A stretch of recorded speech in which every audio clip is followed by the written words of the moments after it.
going to win the United States Senate, and we're going to win back the White House as well. The American people need us to do that. They're excited for that day in November, cannot get here soon enough.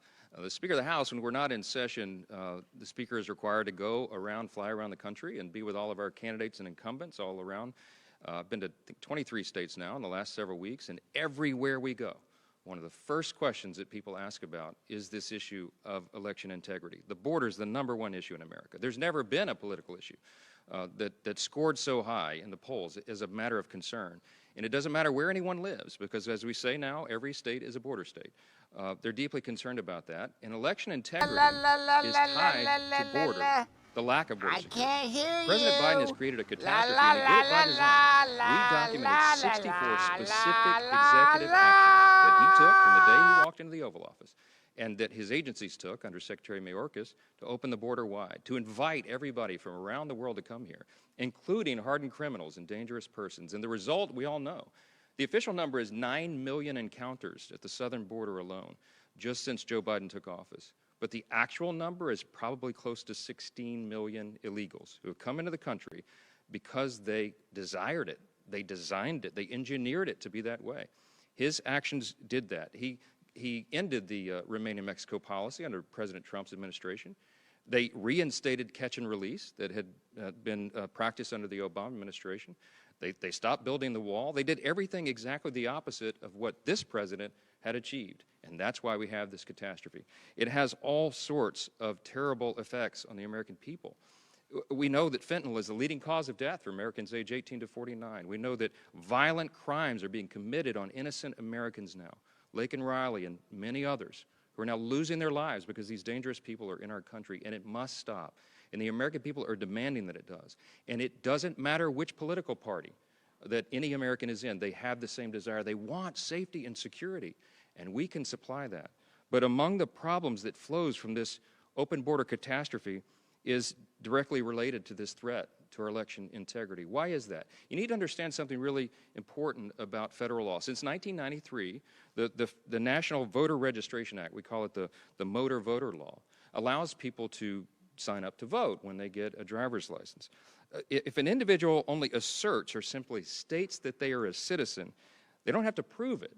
They can register that person to vote in a federal election. And you see, states are currently prohibited, believe it or not, the states are prohibited from asking someone to prove that they're a citizen.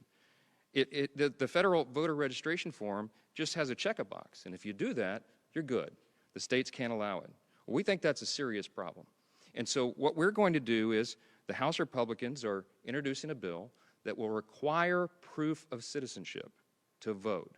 It seems like common sense. I'm sure all of us would agree. We only want U.S. citizens to vote in U.S. elections. But there are some Democrats who don't want to do that.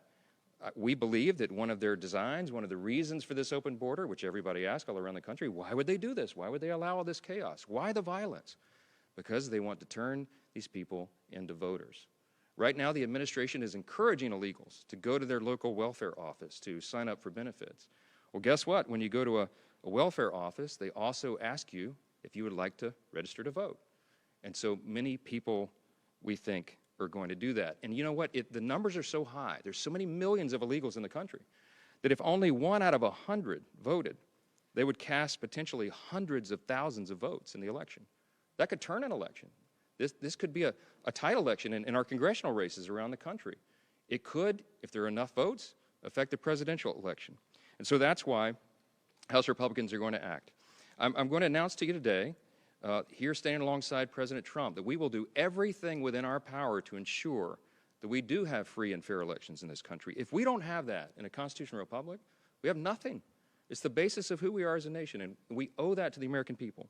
And so what we're going to do is introduce legislation to require that every single person who registers to vote in a federal election must prove that they're an American citizen first. They have to prove it. That will be a new part of the federal law, and a very important one. Our bill will establish new safeguards. It'll put us on par, by the way, with virtually every other democracy around the world that also prohibits non-citizen voting. And this is a critical thing for us to do at a very critical time. Our bill also will require states to remove non-citizens from their existing voter rolls. That's a big problem, too.